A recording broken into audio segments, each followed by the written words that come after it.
ॐ अज्ञानतिमिरान्धस्य ज्ञानञ्जनशलाकया चक्षुरुन्मीलितं येन तस्मै श्रीगुरवे नमः।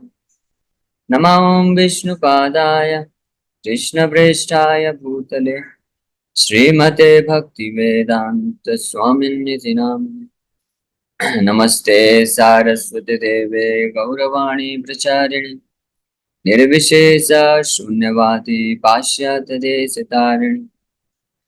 नमो महावदन्याय कृष्ण प्रेम प्रदायते कृष्णाय कृष्ण चैतन्य नामने गौरतुसे नमः।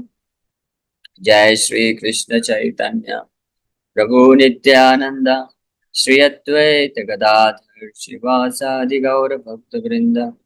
हरे कृष्णा कृष्णा कृष्णा हरे हरे, हरे राम राम राम हरे हरे। हरे कृष्ण। तो आप सभी भक्तों का हार्दिक स्वागत है आज के श्रीमद् भागवतम के चर्चा में। तो आज हम लोग चर्चा करेंगे Shrimad Bhagavatam first canto second chapter and verse number 18। इस 18 नंबर श्लोक में हमने 3-4 दिन ऑलरेडी चर्चा किया था और थोड़ा सा तात्पर्य पढ़ के डिस्कस करेंगे। नष्ट प्रायेषु भद्रेषु नित्यं भागवत सेवया भगवते उत्तम श्लोके भक्तिर्भवति नैष्ठिकी। By regular attendance in classes on the Bhagavatam and by rendering of service to the pure devotee, all that is troublesome to the heart is almost completely destroyed. And loving service unto the personality of Godhead, who is praised with transcendental songs, is established as an irrevocable fact. By regular attendance in classes on Bhagavatam, नित्यम भागवत सेवया, कि जो प्रतिदिन हर दिन regular class में उपस्थित रहते हैं, भागवत की कथा में उपस्थित रहते हैं और भगवान के शुद्ध भक्तों का सेवा करने से जो भी हृदय में गंदगी है वो सब नष्ट हो जाती है और उसके परिणाम स्वरूप भगवान उत्तम श्लोक, भगवान कृष्ण जिनका एक नाम है उत्तम श्लोक, उनके प्रति जो भक्ति है, शुद्ध भक्ति, वो हृदय में प्रकट हो जाती है। नैष्ठिकी भक्ति हमने विस्तार से चर्चा किया था। ये निष्ठा का जो स्टेज होता है, नैष्ठिकी भक्ति जिसको बोलते हैं, वो 5वां स्तर होता है। भक्ति में 5वां स्तर होता है और इस 5वें स्तर पे आने का हर किसी को प्रयास करना चाहिए। हमेशा हम सभी लोग कोई दूसरे स्तर में है, तीसरे स्तर में, चौथे। पहला स्तर तो सभी का हो ही गया है, साधु संग, आदर श्रद्धा। पहला स्तर है आदर श्रद्धा, यानी श्रद्धा होना शुरू। तो कुछ हमको भगवान के प्रति, भक्तों के प्रति श्रद्धा होता है, तो हम उस श्रद्धा के बेसिस पे हम तो जाते हैं। आदर श्रद्धा साधु संग, तो हम साधु संग करना प्रारंभ करते हैं। जैसे हम सब लोग साधु संग कर रहे हैं। साधु संग मतलब भगवान के भक्तों के मुख से भगवान का कथा श्रवण करना, उसको साधु संग बोलते हैं। तो ये दूसरे स्तर पे, तो अब सब लोग दूसरे स्तर पे तो है ही हैं, हम सब लोग दूसरे स्तर पे ऑलरेडी पहुंच चुके हैं। फिर तीसरा स्तर होता है, फिर ऐसे जो सीरियस गंभीर भक्त होते हैं, जो जब साधुओं का संग करते हैं, कथा सुनते हैं, तो जब उनको जो उपदेश दिया जाता है तो वो उसका पालन करना चालू करते हैं। यानी भगवान के भक्त बोलेंगे कि आप हरिनाम जप करिए, एकादशी व्रत पालन करिए, चार नियम का पालन करिए। तो जब हम उसका पालन करना प्रारंभ कर देते हैं तो हम दूसरे से तीसरे स्तर पे आ जाते हैं, जिसको भजन क्रिया बोलते हैं। यानी आपका भी भजन चालू हो। अब इस भजन क्रिया की जो शुरुआत वास्तविकता में दीक्षा लेने के उपरांत होती है, लेकिन दीक्षा लेने के पहले भी ये भजन क्रिया प्रारंभ जरूर हो जाती है। ऐसा नहीं है कि दीक्षा लेने के पहले भजन क्रिया का कोई मतलब नहीं है। जो भी आप नाम जप कर रहे हैं, सेवा कर रहे हैं, उसका कोई मतलब नहीं है, ऐसा बिल्कुल भी नहीं है। आप दीक्षा लिए बिना भी अगर कोई भगवान के नाम का जप करता है, चार नियम पालन करता है, सेवा में संलग्न होता है, तो वो निश्चित रूप में वो भी प्रगति करता है। लेकिन ये जो भजन क्रिया स्टेज है, ये भजन क्रिया से अनर्थ, इसके बाद जो चौथा स्तर है अनर्थ निवृत्ति। तो अनर्थ निवृत्ति पूर्ण रूप से होने के लिए भजन क्रिया के स्टेज में, स्तर में जो भक्त होता है वो किसी प्रामाणिक शुद्ध भक्त का आश्रय लेता है। फिर उनसे दीक्षा प्राप्त करके फिर प्रॉपर तरीके से अच्छे से एक दीक्षित भक्त का मतलब होता है अभी ऑफिशियली एडमिशन हो चुका है उसका। जैसे अगर उदाहरण लें तो, हालांकि ये वैदिक नहीं है, वैदिक लेकिन आज के समय में हो रहा है, इसलिए उदाहरण प्रस्तुत किया जा सकता है। वैदिक समय में लव मैरिज वगैरह नहीं होता, कि लड़का लड़की विवाह के पूर्व नहीं मिल सकते थे। लेकिन समझाने के लिए ये उदाहरण लिया जा सकता है। आज के समय में होता है, जैसे कोई लड़का है लड़की है, वो एक दूसरे के साथ मिलते हैं तो पहले श्रद्धा होता है, फिर एक दूसरे के साथ मिलते हैं तो संग होता है, साधु संग नहीं बोलेंगे उसको, जो भी संग बोलेंगे। तो वो फिर उसके बाद मिलना जुलना होता है एक दूसरे के लिए, वो लोग सेवा करते हैं, लड़का उसको घुमाने ले जाता है और इस प्रकार से होता है। लेकिन ये जो है कंप्लीट नहीं होता है, जो संबंध है, रिलेशनशिप है, वो कंप्लीट तब होता है जब वो उनका दीक्षा हो। दीक्षा का मतलब विवाह हो जाए। बिना विवाह के वो जो संबंध है वो अस्थायी संबंध होता है, कभी भी टूट सकता है उसमें कोई जिम्मेदारी नहीं होती, और इसीलिए जो पूरी रिस्पॉन्सिबिलिटी नहीं होने के कारण वो संबंध कभी भी जो है टूट सकता है। इसलिए विवाह संबंध होने के बाद फिर जब वो पति पत्नी बनते हैं तो वास्तविक उनके विवाह जो है संबंध, जो स्थायी संबंध होता है वास्तविक जीवन में, फिर वो प्रगति करते हैं।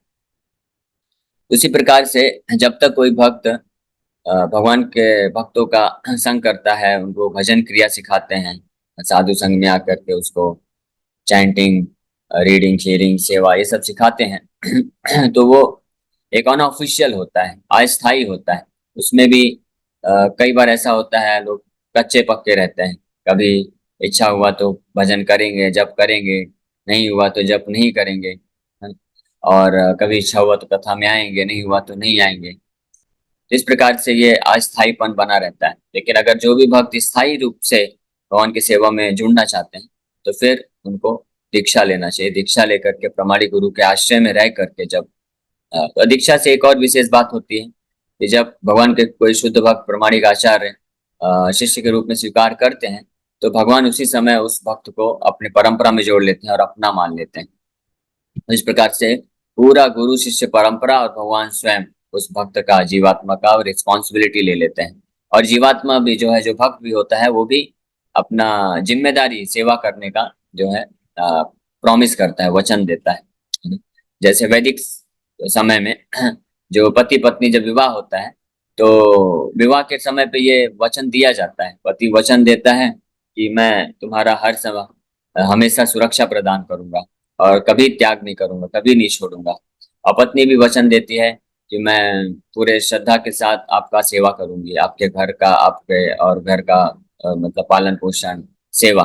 तो पत्नी स्वीकारती है कि मैं आपके आदेशानुसार, आपके अनुसार मैं सेवा करूंगी। और पति बोलता है कि मैं किसी भी परिस्थिति में हो जाए मैं सुरक्षा प्रदान करूंगा। तो इस प्रकार से एक बॉन्डिंग स्ट्रांग हो जाता है, स्थायी स्टेबिलिटी आ जाती है। तो इसी प्रकार से दीक्षा के समय में गुरु शिष्य, जब गुरु शिष्य को स्वीकार करते हैं तो शिष्य प्रॉमिस करता है, वचन देता है कि मैं आपके दिशा निर्देश अनुसार, आपके बताए अनुसार मैं सेवा अर्पण करूंगा, आपका सेवा करूंगा, आप जैसा बताएंगे वैसा भजन करूंगा। अपने मनमाने ढंग से नहीं करूंगा कि कभी इधर चला गया, कभी उधर चला गया, यमुना गया यमुना दास, गंगा गया गंगा दास, और फाइनली किसी के दास नहीं है, माया के ही दास हैं केवल। तो ऐसा नहीं होगा। दीक्षा के उपरांत क्या होता है कि वो भक्त बिल्कुल फिक्स्ड अप हो जाता है, स्थायी हो जाता है कि हाँ, जो प्रामाणिक तरीका है उसी के अनुसार मैं भक्ति करूंगा, उसी के अनुसार सेवा करूंगा, वही मंत्र जप करूंगा जो मतलब गुरु शिष्य परंपरा से गुरु जी दिए हैं। इस प्रकार से स्थायित्व आता है। अब फिर भक्त धीरे धीरे और प्रगति करता है। तो यहाँ इस स्टेज पे आकर के ही वास्तव में अनर्थ निवृत्ति प्रारंभ हो जाती है। और इस प्रकार से दृढ़ता पूर्वक जब भक्त लगा रहता है तो वो फिर निष्ठा के स्टेज को प्राप्त करता है। निष्ठा मतलब वहां से फिर वो कभी विचलित नहीं होगा, उसके अभद्र प्रायशः यानी ऑलमोस्ट, यानी ज्यादातर, लगभग प्रभुपाद जी बोलते हैं लगभग 75% उसके जो अभद्र है, अनर्थ है, गंदगी है हृदय की, वो नष्ट हो जाती है। और वहां से वास्तव में प्रारंभ होता है भगवान के प्रति निष्ठा।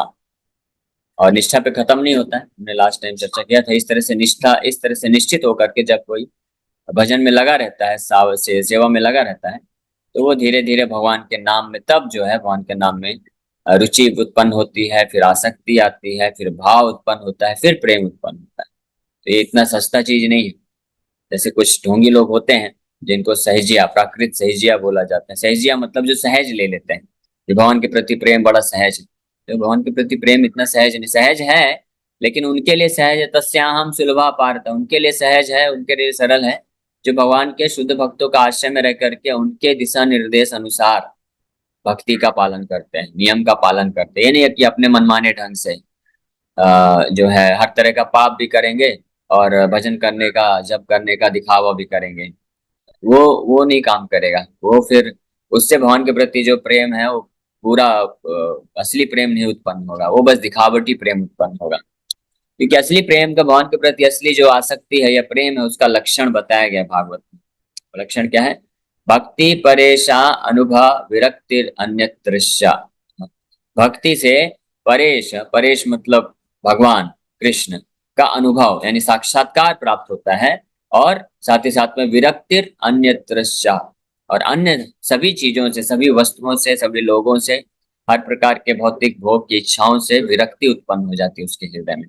ये भक्ति का असली प्रेम का ये लक्षण है, ये स्वभाव है। तो जब तक हमारे हृदय में अनर्थ है, हमारे हृदय में जब तक ये भावना बनी हुई है कि मुझे कुछ प्राप्त करना है इस भौतिक संसार से, मुझे सुख भोग करना है, इंद्रिय तृप्ति करना है, ये चाहिए वो चाहिए, इस तरह से मन अशांत है, तो इसका मतलब वास्तविक भक्ति अभी तक विकसित नहीं हुई है। और इसी वास्तविक भक्ति को विकसित करने के लिए ही ये जो 9 स्तर बताए गए हैं भक्ति के, ये कितना वैज्ञानिक है, साइंटिफिक है। भक्ति कोई सेंटिमेंटल चीज नहीं है, जस्ट इमोशनल चीज नहीं है कि बस जस्ट भावना बस नहीं है। ऑफ कोर्स इसमें भावना है, इसमें इमोशंस हैं, भावनाएं हैं, इमोशंस है, सेंटिमेंट्स भी हैं, लेकिन वो सब दिव्य है, स्पिरिचुअल है, और ये साइंटिफिक है, वैज्ञानिक प्रोसेस है, वैज्ञानिक विधि है। तो जो भी भक्त गंभीरता से वास्तव में भक्ति में उन्नति करना चाहते हैं, जो इच्छा रखते हैं कि हम अपने आप को भौतिक बंधन से मुक्त करें, सारे दुखों से मुक्त करना चाहते हैं, उसके लिए भगवान के प्रति असली भक्ति विकसित करना चाहते हैं, तो उनको ये वैज्ञानिक तरीके से ही भक्ति में आगे बढ़ना चाहिए, अपने मनमाने ढंग से नहीं करना चाहिए। तो वैज्ञानिक तरीका इस प्रकार से वर्णन किया जा रहा है कि श्रद्धा, साधु संग, भजन क्रिया, अनर्थ निवृत्ति, निष्ठा, फिर आसक्ति, रुचि, आसक्ति, भाव, प्रेम, और फिर धीरे धीरे व्यक्ति आगे बढ़ता है। परपट में गोपाल जी लिख रहे हैं, here is the remedy for eliminating all inauspicious things within the heart, which are considered to be obstacles in the path of self-realization. The remedy is the association of Bhagavatas. There are 2 types of Bhagavatas, namely the book Bhagavata and the devotee Bhagavata. Both the Bhagavatas are competent remedies, and both of them or either of them can be good enough to eliminate the obstacles.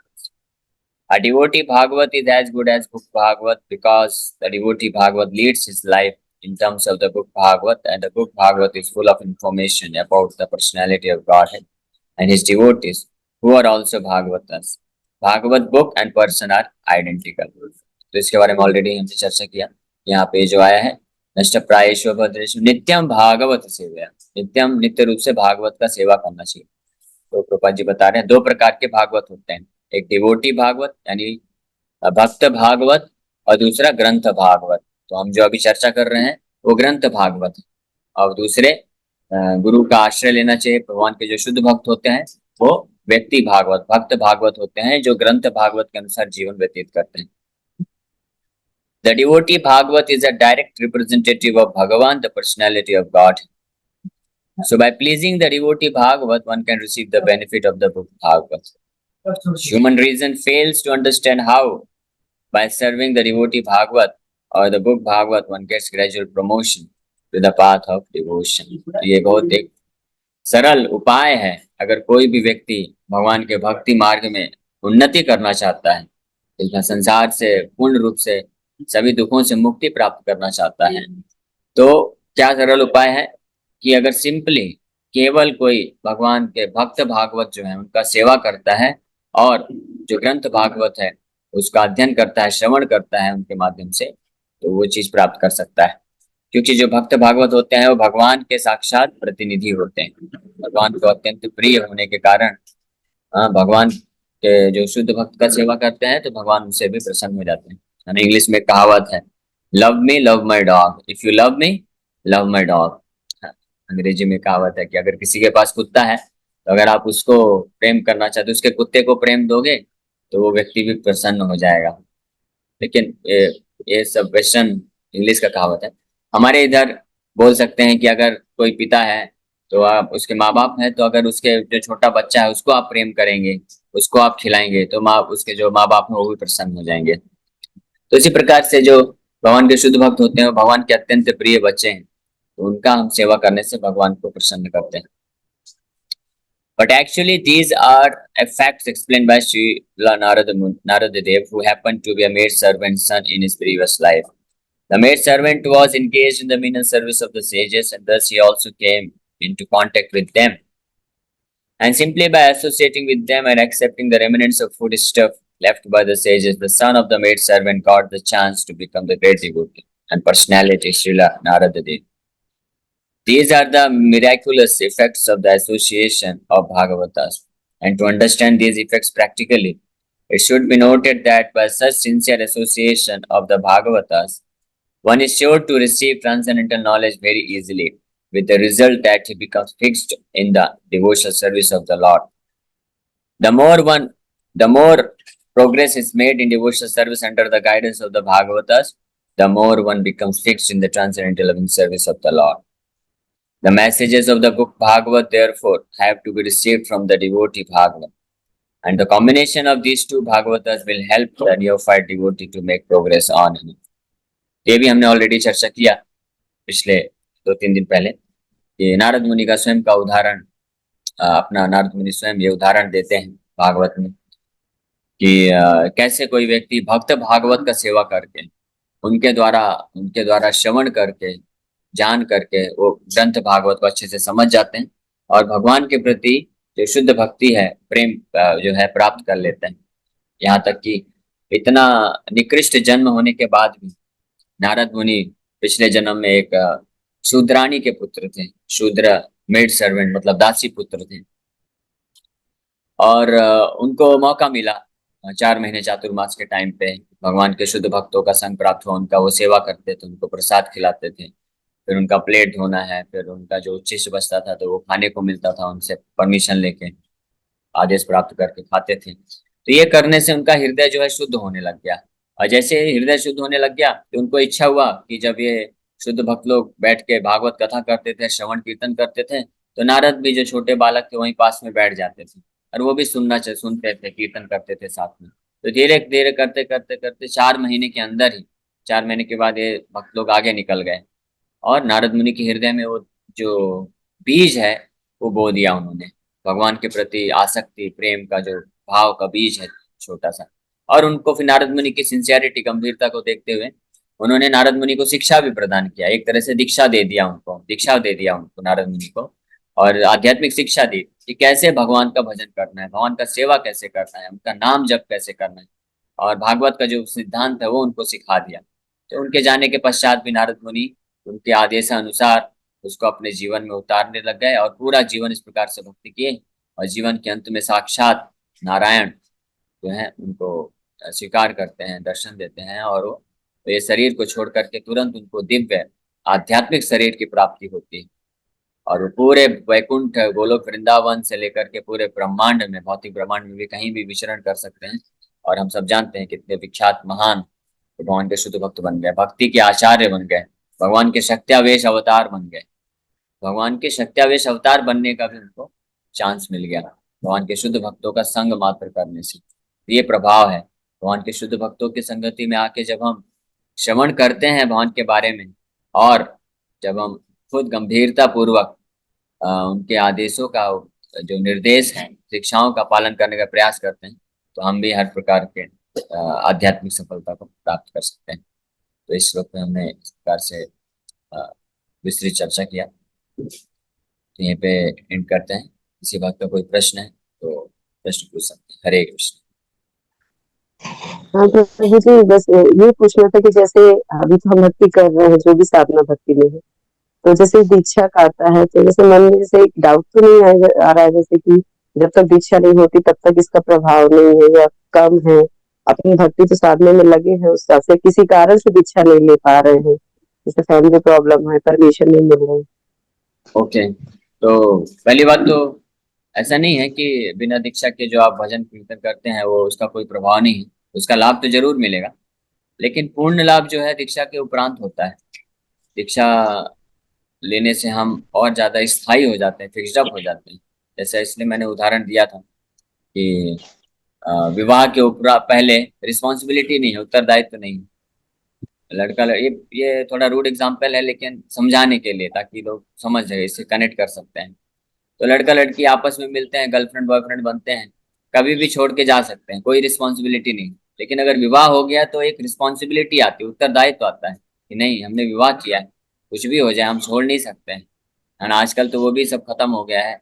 तो वैदिक सभ्यता में ये system है कि तलाक या divorce करके कोई शब्द नहीं है संस्कृत भाषा में, क्योंकि ये होता ही नहीं था। कोई कितना भी लड़ाई झगड़ा हो जाए, तो उसी प्रकार से दीक्षा अगर कोई भक्त लेता है तो इसका मतलब वो पूरी तरह से फिक्स्ड अप होना चाहिए कि हाँ, कुछ भी हो जाए, कितना भी जीवन में उतार चढ़ाव आ जाए, हम भगवान को और गुरु के आदेशों का पालन करना नहीं छोड़ेंगे। इसलिए दीक्षा बहुत महत्वपूर्ण है हमारे लिए। इसलिए उसके लिए प्रयास करना चाहिए। जो भी विघ्न है, समस्याएं हैं, तो वो भक्तों से चर्चा करके और उसको ओवरकम करके लेना चाहिए। थोड़ा भले समय ले सकते हैं लेकिन ले लेना चाहिए। ओके। हरे कृष्ण प्रभु। एक्चुअली मेरी दो फ्रेंड है, उन्होंने तुलसी माला पहना है, बट वो भी घर पे कभी कभी उनके कांदा लहसुन ही बनता है, तो वो खा लेती। मैं उनको मना किया है, फिर भी खाते, तो वो अपराध है ना प्रभु? हाँ, वो अपराध है, तो उसको बोलना चाहिए कि आप वो पालन करने का प्रयास करिए। ठीक है। ओके, नेक्स्ट योगेश को। हरे कृष्ण प्रभु जी। प्रभु जी, हरे जैसे हम कृष्ण। कंठीमाला पहनते हैं तो किसी गुरु के मतलब आश्रय में जाके पहनना चाहिए, किसी को गुरु बना के पहनना चाहिए, ऐसा कुछ रूल्स होता है क्या? कंठी माला पहनने के लिए 4 नियम है, वो पालन करना चाहिए। और आश्रय में तो आप ऑलरेडी हैं, आप सब लोग प्रभुपाद जी के आश्रय में हैं। तो जो भी इस्कॉन से जुड़ता है प्रभुपाद जी के आश्रय में आ जाता है इमीडिएटली, वो उनकी शिक्षाओं में। तो प्रभुपाद जी शिक्षा गुरु ऑलरेडी बन जाते हैं हर एक भक्त के। तो गुरु आपके ऑलरेडी हो गए शिक्षा गुरु। और अगर आप अच्छे से स्ट्रिक्टली 4 नियम पालन कर सकें तो आप पहन सकते हैं। हरे कृष्ण प्रभु जी, दंडवत प्रणाम। प्रभु जी, मेरा एक ऐसा प्रश्न था कि हमने जो 9 स्तर की भक्ति जो 2 दिन पहले डिस्कस किया, वो हाँ, कॉन्जिक्यूटिवली एक के बाद एक होता है कि कभी ऐसा अनुभव होता है एक स्तर पे है फिर भी दूसरे स्तर का अनुभव हो रहा है? ये जो स्तर है तो इसमें ऐसा सीढ़ी के जैसा नहीं है कि नीचे वाली सीढ़ी छोड़े तो ऊपर वाली सीढ़ी पे पहुंच गए। इसमें कैसा होता है कि श्रद्धा से स्टार्ट होता है, लेकिन जैसे जैसे नेक्स्ट स्तर पे जाता जाता है तो पीछे वाला स्तर और वो भी रहता है साथ में, और वो और स्ट्रांग होता जाता है। यानी जब कोई निष्ठा में पहुंचता है तो उसमें श्रद्धा और बढ़ जाता है। फिर रुचि, आसक्ति, प्रेम तक पहुंचता है तो 100% श्रद्धा होता है। उसी तरह से साधु संघ भी वहां पे और ज्यादा होता है, 100% साधु संघ होता है। फिर उसी प्रकार से अनर्थ निवृत्ति तो पूरी तरह से खत्म ही हो जाता है। और निष्ठा, जैसे अगर हम 9th स्टेज की बात करें, जो प्रेम है, शुद्ध प्रेम है, तो वहां पे जो पहला स्तर है श्रद्धा, वो भी पूर्ण रूप से वो भी श्रद्धा रहेगा। लेकिन पहले स्तर में जो भक्त है उसका श्रद्धा बहुत कोमल होता है, और जो प्रेम के स्तर पे जो भक्त होता है उसका श्रद्धा बहुत स्ट्रांग होता है, और वो फिक्सअप होता है, और वो कभी विचलित नहीं होता है, 100% श्रद्धा बोल सकते हैं। उसी प्रकार से 9वें स्टेज में जो श्रद्धा के बाद साधु संघ आता है, तो जो सेकंड स्टेज का साधु संघ है उसमें रुकावट आता रहता है, कभी साधुओं का संग करेगा कभी नहीं करेगा। लेकिन जो प्रेम के स्तर में होता है वो हमेशा ललायित रहता है कि हाँ, मुझे हर क्षण साधुओं का संग करना है। इसका भागवत में प्रमाण है। कई पृथु महाराज का आता है प्रसंग। भगवान शिव भी स्वयं, भगवान शिव वैष्णव नाम यथा शंभु है, वो शुद्ध प्रेम के स्तर पे हैं। तो वो भगवान नारायण को जब प्रार्थना करते हैं तो यही पूछते हैं, यही मांगते हैं कि मुझे हमेशा आपके शुद्ध भक्तों का संग प्राप्त हो। पृथु महाराज यही बोलते हैं कि मुझे आप करोड़ों करोड़ों कान दीजिए, ताकि आपके मैं हर शुद्ध भक्तों का जो है कथा, आपकी कथा को सुनने का मौका मिले। तो प्रेम के स्तर पे श्रद्धा भी 100% होता है, साधु संग भी 100% होता है। और फिर इसी प्रकार से अनर्थ निवृत्ति तो पूरा ही खत्म हो जाता है, भजन क्रिया भी 100% होता है। और निष्ठा, पूरी तरह से निष्ठा भक्ति होती है। रुचि भी बहुत रहता है, आसक्ति भी रहता है, और भाव भी रहता है। तो जैसे जैसे अगले स्तर में जाते हैं पीछे के सारे के स्तर भी उसमें विद्यमान रहते हैं। ओके, हरे कृष्ण।